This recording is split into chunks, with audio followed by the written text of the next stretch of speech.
Good morning, good afternoon, good evening, whatever time you're watching, listening to this podcast. Welcome to Your Onion Podcast. Today we have a very special guest who is Professor Dr. Ali Alraouf. Did I pronounce it properly? Okay, I always struggle with surnames. Welcome. Thank you. Thank you for having me. So I'll just call you Ali from now on. Sure. Okay, that's easier when we're doing the conversation. So Ali, thank you for coming on the show. Can you give us a brief insight into who you are and where you've come from and why you are here in Qatar now? Well, as you said brilliantly, you pronounced my name, so I'm so happy for that. My name is Ali Alraouf. I'm originally from Cairo, Egypt, and I did my undergraduate and postgraduate studies in architecture and urbanism. I've been traveling the world.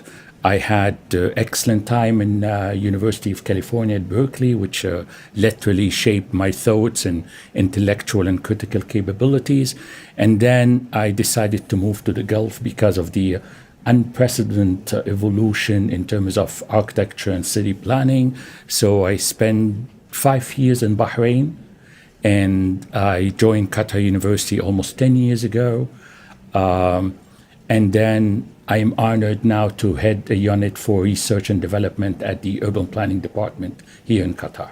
Superb. Now, what was it that kind of inspired you to go into architecture from a young age? Because I've got a son who's very into, loves maths, but also loves drawing. So we went, you should be an architect.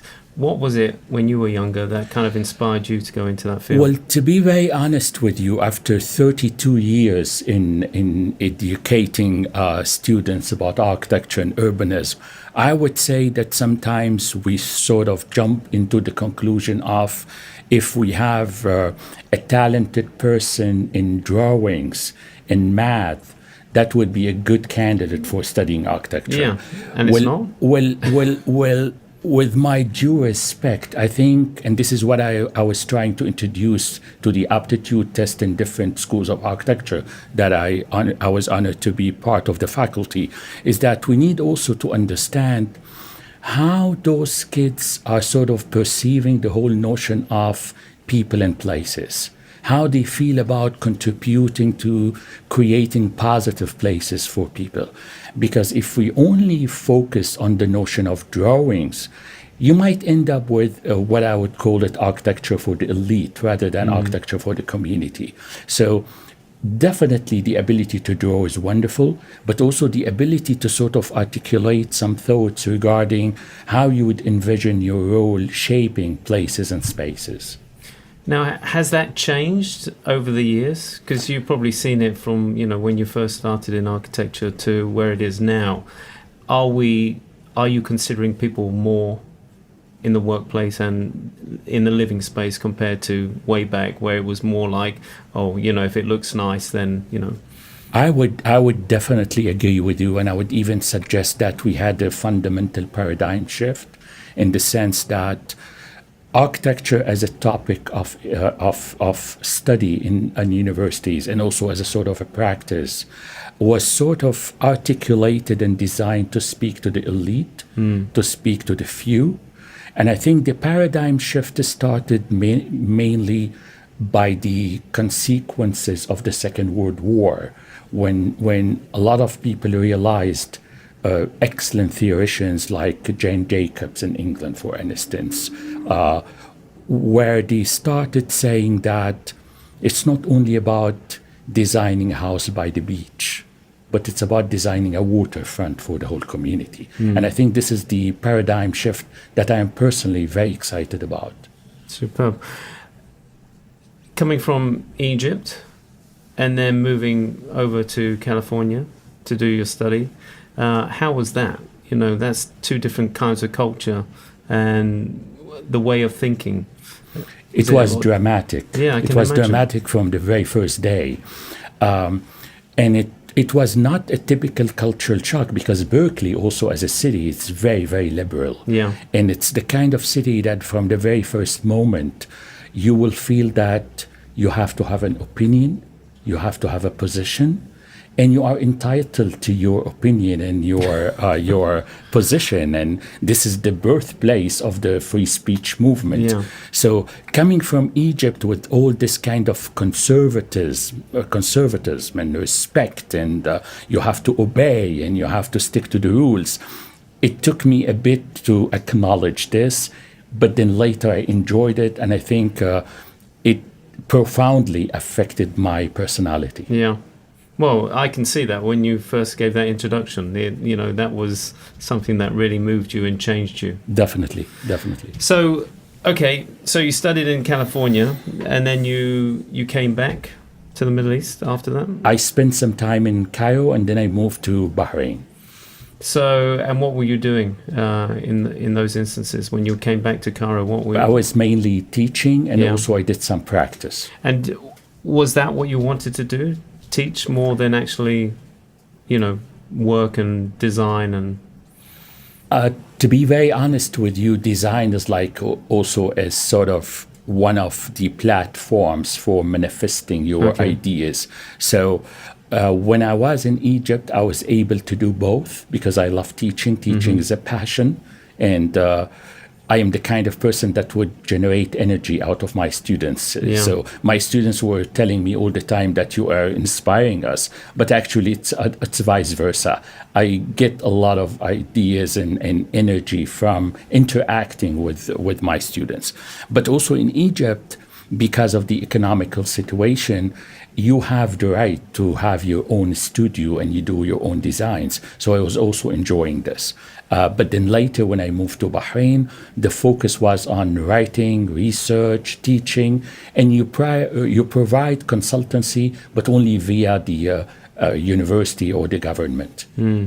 No, I totally agree with you. When you, like we have interns coming into our company, so I'm always looking to them for inspiration, as well as, for us to show them, teaching them, the tricks of the trade, etc. So it's, Sure. I've always said when an intern comes in, look, we're here to learn from you as well as you learn from us. Yeah, can't agree more. No, absolutely.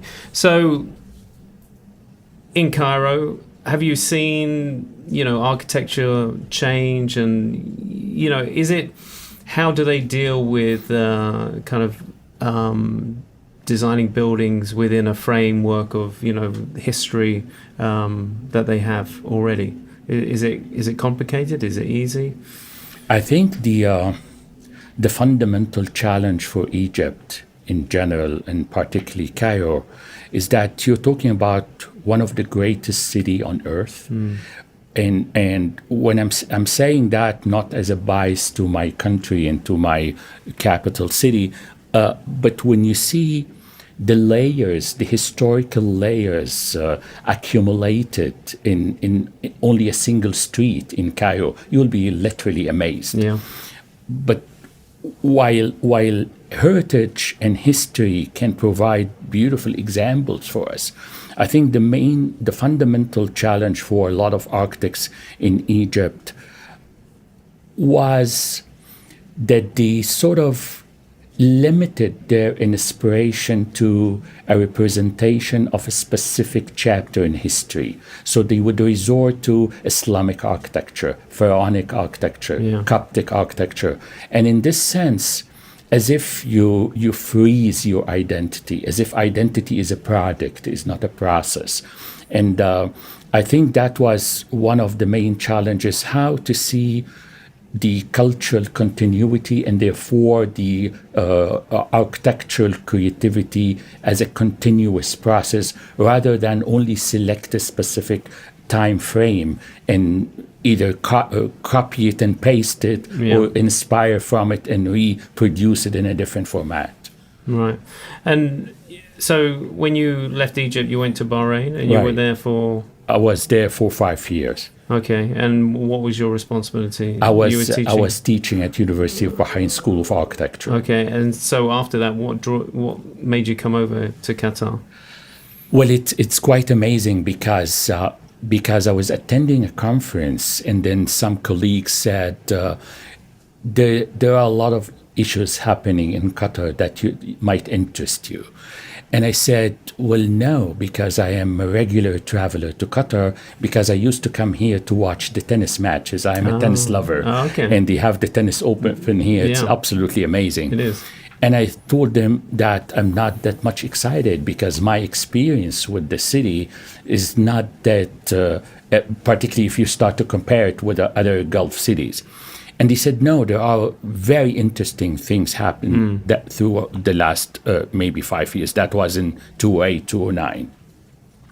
So I was invited by the university and I gave a talk.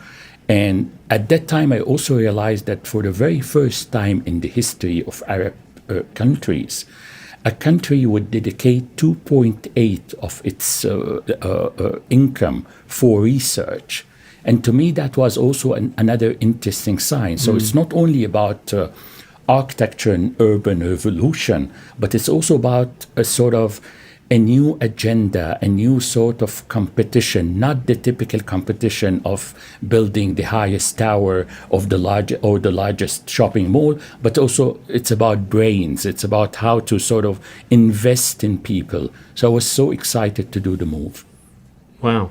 Okay. Well, I'm curious. Okay, so you came over to Qatar University, and so that included teaching as well as research. Right. So go a little bit more deeply into the kind of the research side. You know, what are you researching? My fundamental sort of line of research is related to contemporary, what I call it, contemporary Gulf cities in the age of post-carbon paradigm. Okay. So, I mean, all what we are enjoying in UAE, Kuwait, Qatar, Bahrain, Saudi Arabia is related to the unprecedented revenues from oil and gas. Yeah. And everybody's enjoying wonderful, wonderful lifestyle. But then the question is how you can guarantee that all of these countries would have an excellent future and the people there will have an excellent sense of belonging if you don't have oil anymore, if you don't have gas anymore. And when I say we don't have gas or oil, not necessarily the depletion of oil and gas, but also because of the development of technology, oil and gas might be irrelevant. Yeah. I mean, you can rent an electrical car all over the place. Yeah. Almost a couple of years ago, the very first solar-powered plane started its journey from Abu Dhabi to Muscat, and then they traveled the world. And this is in itself a manifestation of that we are approaching an era where oil and gas are not going to be relevant. So my line of research is not tackling this from an energy point of view, but from the city and architecture point of view. What kind of buildings we should build and what kind of cities we should plan. Wow.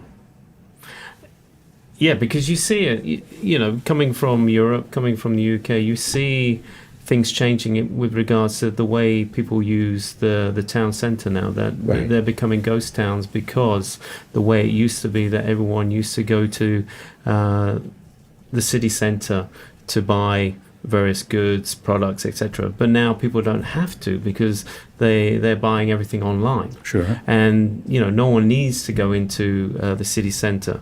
So the whole thinking about what a city centre is used for is changing. Right. So it must be exciting times that we're on that brink of, you know, the way we see cities is completely changing for, you know, we don't need to go into a city unless it's, you know, maybe for work. But why are we in a city for work, and why should we go there? Why don't we just, you know, be in small towns? This is absolutely right. And speaking of UK, Richard Rogers, who is one of the most influential architects and urban designers, he wrote in 99 or maybe 98, he wrote a wonderful book called Cities for a Small Planet. And in this book, he was suggesting that we need to move from the age of mega cities and big cities to a more sort of little villages rather than, and as you rightly stated, those villages would create bond between people and places, and also between people and each other. Those are the places where you will have sense of community. Those are the places where, and he even extended his argument that you don't even need to go to the city for work. If we can create those kind of small, human-friendly urban centers where you can work, you can enjoy your time, you can shop, and all of this within maybe walking proximity, then this is the ideal situation. Absolutely. But the challenge is how to do this in Qatar, for instance, where we are in love with our Land Cruisers, right? So the challenge is not only to be excited about ideas from the West, but how to start gradually inject those ideas. And this is what we're trying to do.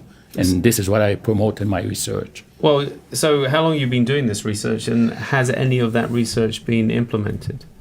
I think for the first question, almost I would go for 13 years. Wow. When I started to realize that we are approaching the knowledge economy paradigm.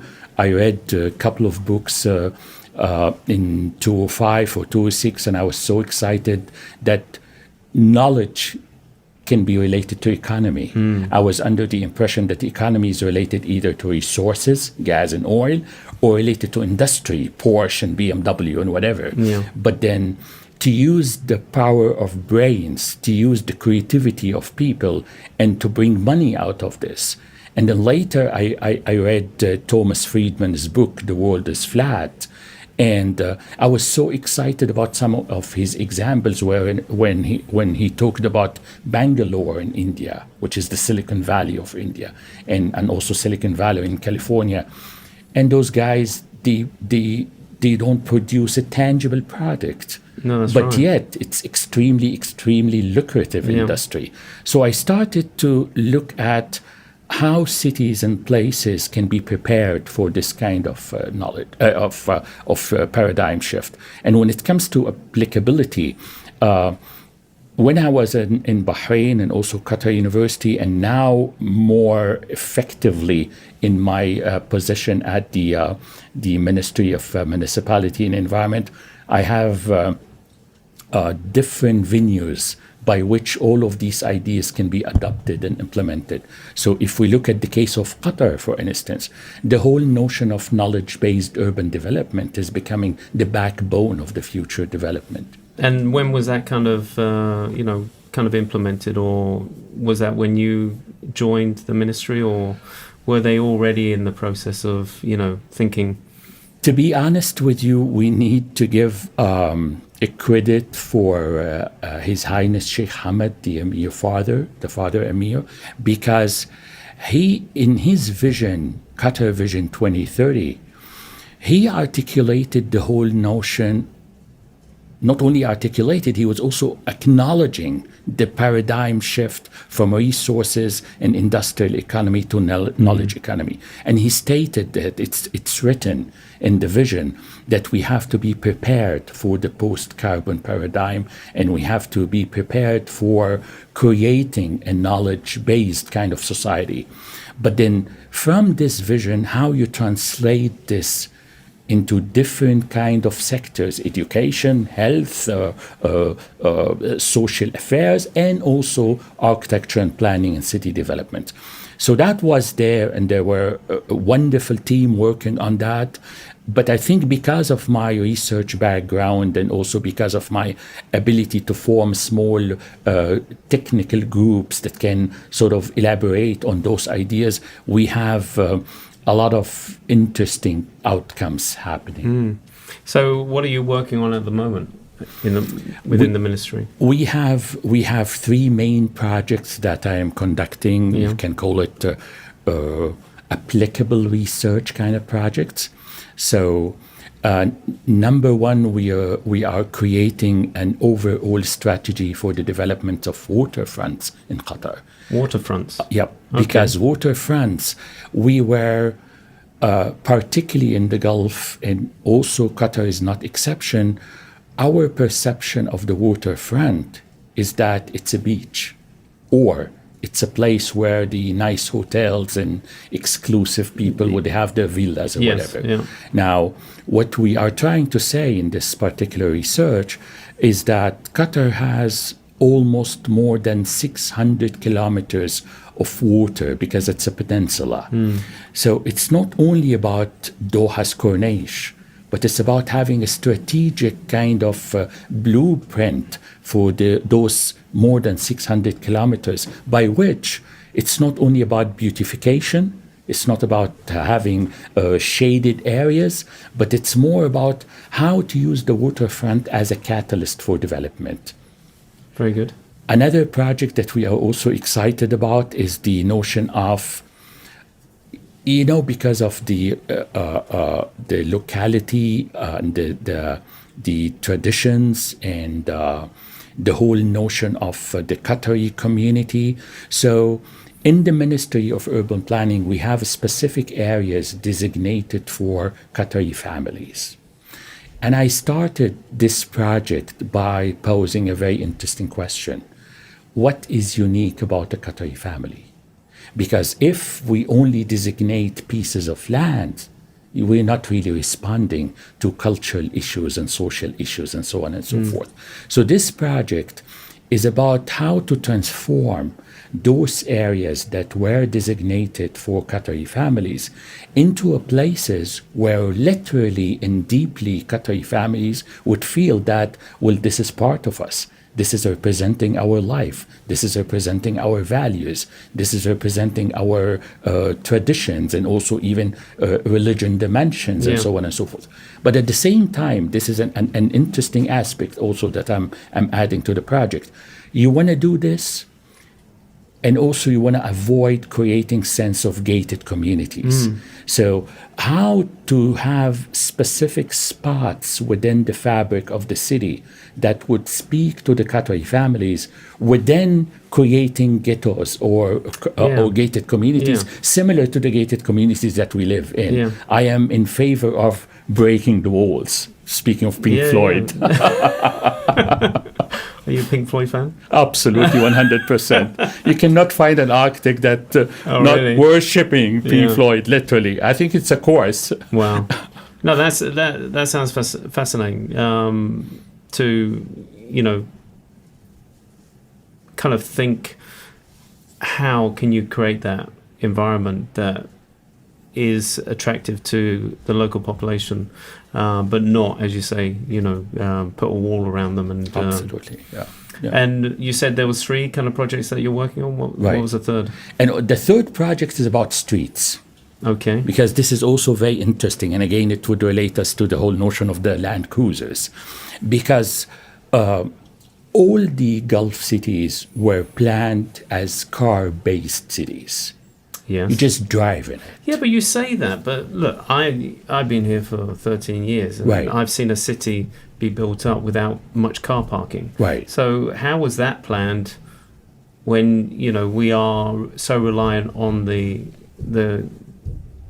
car as the main transportation? Sure. So I will talk about this lack of parking, but maybe before talking about lack of parking, I will talk about the solution that would lead us to the situation where we don't need parking. No, I know where you're going. But Exactly. Right. So thank you for that.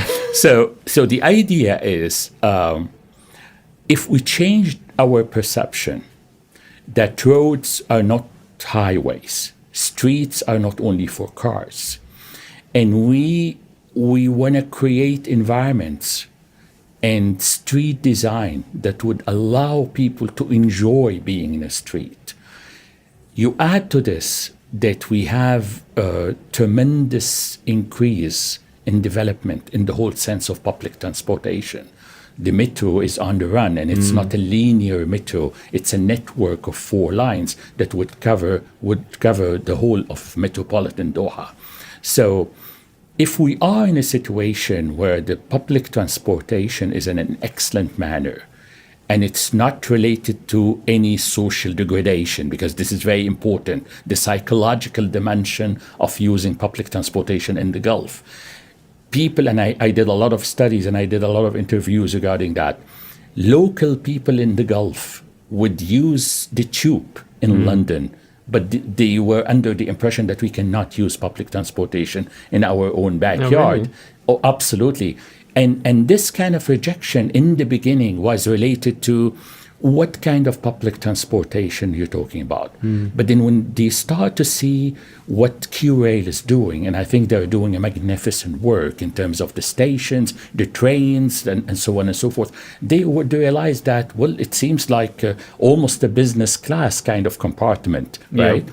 And the other important dimension is also how to use architecture and urban design and planning to transform streets into places for people.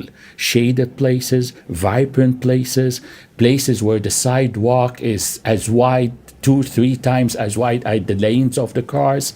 So I think with doing all of this, you will think 2 and 3 times before deciding to take your car to every single activity you're doing in Qatar. And this is our problem now, that if you want to go and meet your friends, you use your car. If you want to go to your job, you use your car. If you want to go in to buy a bottle of milk, you will also use Absolutely. your car. So this is what we are trying to do. But before telling people, please abandon your car and walk, you need to prepare the city for that, and you need to provide excellent public transportation. So is that what you're saying? The lack of car parking is kind of forcing people to look at alternative solutions for, using the public transport? Was that kind of the... Not only because of parking. I'm saying that we will enter a new sort of phase in the city of Doha and other countries. Oh, absolutely. No, Yeah. and I think it will be taken up Yeah. quite successfully because of the lack of parking. Sure. Sure. I generally use Uber to go to meetings because I know that there's no parking available. So it's easier just to order an Uber. So moving forward, as we're moving closer to the World Cup, there's a lot of development. A lot of the roads are being developed. Right. So there isn't one road I can't think of that hasn't got construction happening on it. So there's a huge amount of work happening at the moment. Is it mainly for, what is the big plan with this infrastructure? Is it basically, okay, we're moving to the World Cup, we've got to have a better infrastructure with our roads to cater for the amount of people that will be here, or is there a bigger plan after the World Cup? Mm-hmm. Mm-hmm. I think this is a wonderful question, because I personally had first-hand experiences in South Africa, for instance. I was there invited to give a talk and also supervise some of the graduate students, and I met a lot of people in the streets, at the restaurants, wherever, and I felt the deep frustration. I felt that it was all about broken promises and shattered dreams, literally, because everybody in the local community was under the impression that we will be approaching a new phase in our life because of our ability to host the event. Yeah. And then after that, they ended up with a lot of white elephants, huge hotels that they cannot afford even to walk by it, and big stadiums that nobody's using it. Yes. And I think Qatar brilliantly learned from the experiences of South Africa and Brazil. And if you look at even the name of the committee handling everything regarding the FIFA, you will see the word legacy, which is, in my own opinion, a key word. Because legacy is suggesting post-event, right? What would happen after that? And particularly from our aspect, the architecture and urban planning and urban design and whatever, every single aspect is related to that. All what we are doing for hosting the FIFA is not for the 30 days of competitions, but it's for the future of the city and the future of this country. So even when we talk about stadiums, about roads, public transportations, hotels, communication activities and technologies, the idea of transit-oriented developments, the provision of parks and public spaces and green areas, focusing on how to revisit the heritage areas and historical places, the presence of signature museums like Museum of Islamic Art and the coming Qatar National Museum. All of this is geared towards creating an outstanding experience for the people that would come to watch the games, but it's also about maintaining the legacy of Qatar and Doha as a sort of future model of positive, sustainable, resilient, and smart urbanism and planning. So I'll give you, for instance, a very small example just to substantiate my argument. The FIFA requires a lot of training camps, not only stadiums, yes. Training camps. Yep. So for instance, our team at the Ministry of Urban Planning and Environment, they would allocate all of those training camps in a proximity of local communities or maybe schools. And therefore, after the competition, those places would be related to either community facility node or related to the school. And therefore, whatever is happening for the FIFA, this would be the legacy for the local community, right?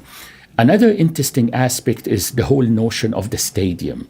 Because again, the stadium went through different paradigm shifts, very similar to the museum.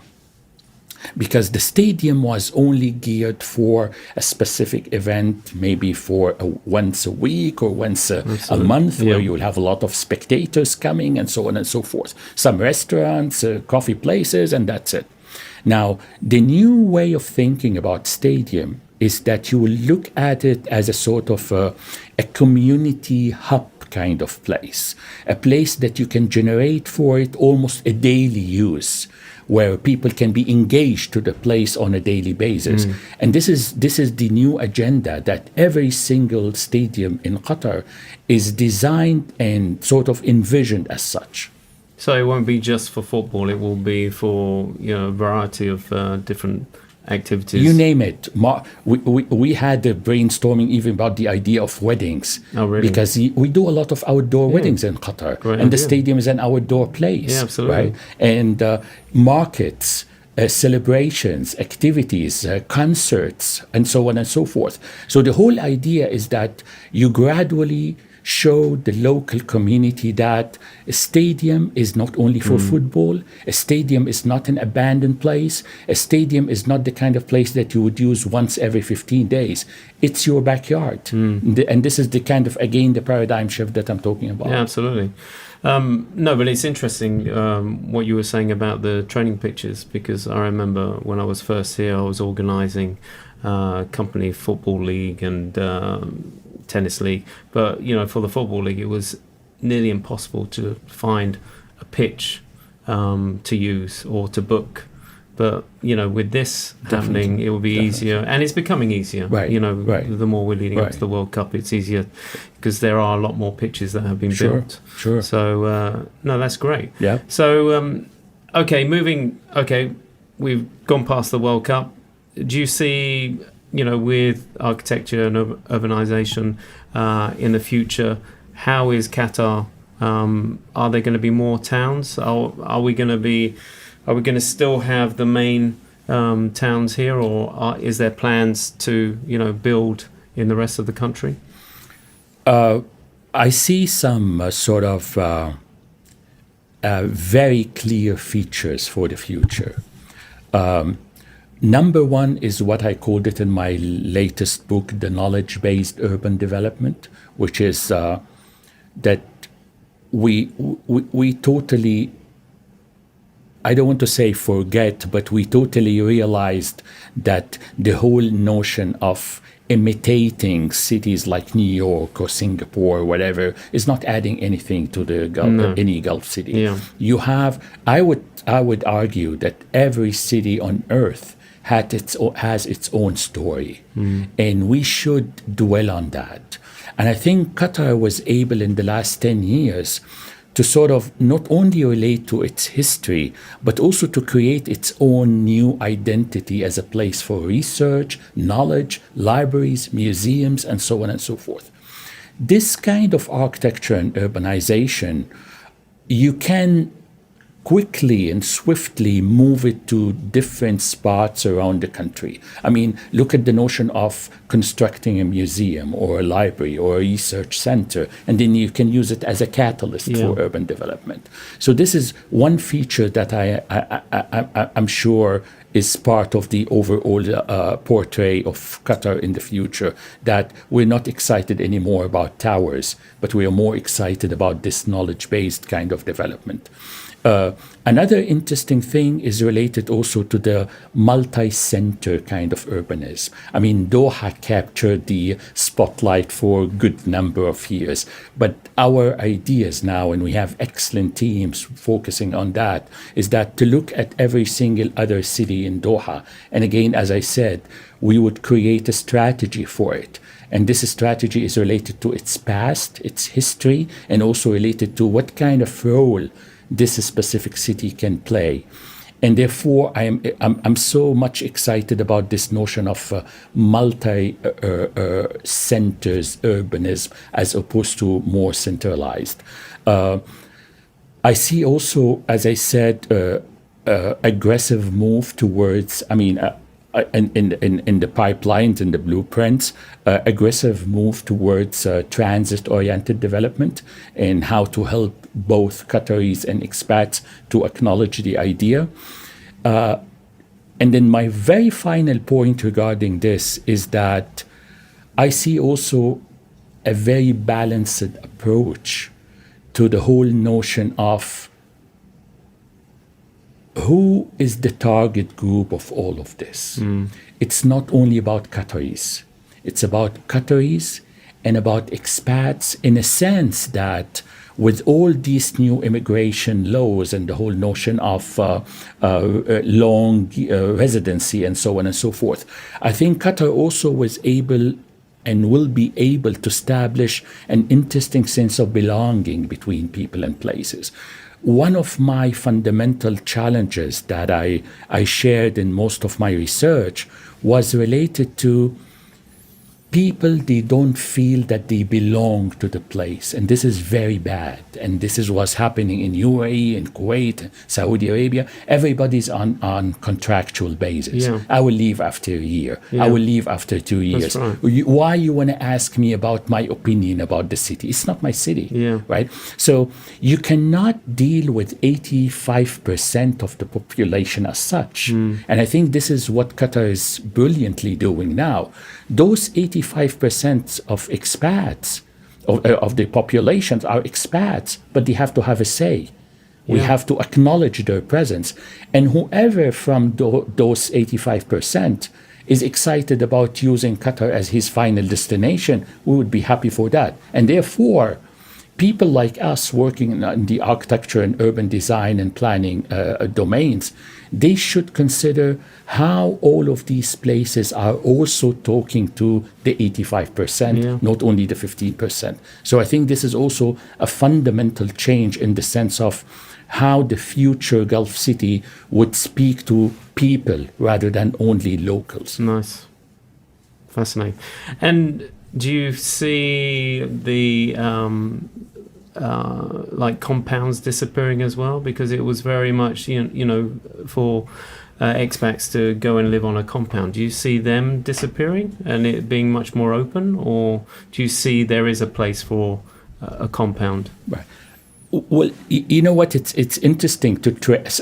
I love, as an academic person and research-based kind of mentality, I like to trace issues. The whole notion of gated community, when it was emerged in the States, was related to the whole notion of safety. Yeah, true. Or in Saudi Arabia, for instance, was related to the huge difference between the in and out, right? So if you have an American expats coming to work in Aramco, they cannot tolerate what would happen in the outside the compound, and therefore they want to create their own world within. Exactly. Yeah. Now, if you take this argument and try to apply it in Qatar, you're talking about one of the safest countries on earth. Absolutely. And you're talking about a country where whatever you're doing, as long as it's within the respectable way of life, it's acceptable. You can jog, you can ride your bike, you can do a barbecue. So what is the value of the wall here? Yeah, exactly. And this is exactly my question, that in the beginning, we were only imitating. We were only under the impression that expats, they love compounds. Yeah.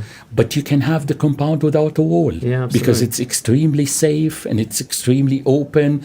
And on the contrary, you can deliver a message to your kids and to your wife and to your neighbors that we don't need the wall because we are in a very safe place. Yeah. And I think breaking all these walls would also bridge the gap between the locals and the expats, and would create a sort of a dialogue. And maybe we will end up with a situation where we will have Qataris and expats living together and respect their way of life and their values.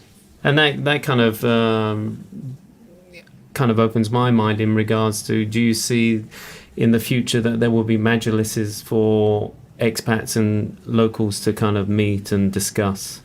Well, even now, I think the Measureless is a beautiful. I think Measureless, if you take it to a more philosophical level, I would say it's a representation of a different level of democracy. Yeah. And sometimes we skip that because in the Measureless, people talk, exchange ideas, express their opinions, and end up with decisions, which is a very democratic process, in my own opinion. So I always use this example as we need also to sort of localize the concept of democracy, right? But then even now, any Measureless, and I've done this plenty of times, is open for expats. You can just open the door and walk and talk to the families and talk to about issues, and they are so hospitable. You will end up with a wonderful dinner. So yeah, absolutely. So even now, the Measureless is open for expats. Yeah. But as you rightly said, if we also change our perception, locals and expats, and we realized that this is our city, this is our country. I decided to come here and stay. My kids are happy. My wife is enjoying her time. So let's mingle together. Absolutely. Let's talk. Let's live together. Yeah. I feel sometimes, to be very honest with you, I feel sometimes sorry when I meet people that are working in the Gulf for the last 10, 15, 20, 25 years, and they're still having the mindset of an outsider. Yeah. This is very painful. No, absolutely. I've got one more question. What is the obsession with people and having tall towers? Why do we, when we think of a city, that we have to build, all these towers? Well, my answer would be sort of very, very interesting, because with all what I've said, I am not rejecting towers if you would go for a specific vertical development with a lot of symbolic kind of aspect connected to it. So if you want to have the Petronas Towers in Malaysia, for instance, if you want to go for a representation of a company or a headquarters for the United Nations or whatever, this is absolutely acceptable, because the vertical development is also a statement about technology, about economical powers, and so on and so forth. I think I am rejecting the fact that we fall into the trap of if we want to deliver a message that Arab cities, Middle Eastern cities, Gulf cities are progressing, then we have to have a lot of skyscrapers in our the fabric of our cities. Yeah. No, you don't need to. No, I know. You don't need to. Maybe you will deliver a message that you are more progressive by having more museums, more universities, more places for people, more parks, more open waterfronts. So I think this is happening now, to be honest with you. But the temptation in the beginning of the 20th century, the 21st century, the temptation of copying an image of a city locally was all over the place. Absolutely. But we sort of went through that and we're done with it. Yeah, that's how I feel sometimes when you visit other cities. You could be anywhere in the world because they were imitating each other, and it's just like, well, come on, there's got to be a difference. You've got to show who you are, really Definitely. are. Don't imitate other cities. Sure. Well, this has been fascinating. Thank you, Ali. I really appreciate you coming on the show and giving us an insight into architecture and urbanization. And I would love to have you on the show in the future if there's, talk about this more, if there's any more developments or if there's anything that you want to share with us. I'd love to have you on the show. It was my honor. I enjoyed every minute and I would love to come back. Thank you very much. Thank you for having me. Is there any way that people can get hold of you? Is there an email address that people can write to you if they, if they want more information? Ali Alraouf, AliAlraouf @gmail.com or yahoo.com. Super. Well, we'll put that in the show notes. Definitely. So people can get in contact with you if they want you to come and do a talk or, well, whatever else you do. Sure. So thank you very much. Thank you for having me. Thank you, guys. Thank you for watching Your Onion, and we wish you all the best. And if you're watching, please subscribe to us on iTunes or Stitcher or any other podcast app. You just need to type in Your Onion. Have a good week. All the best.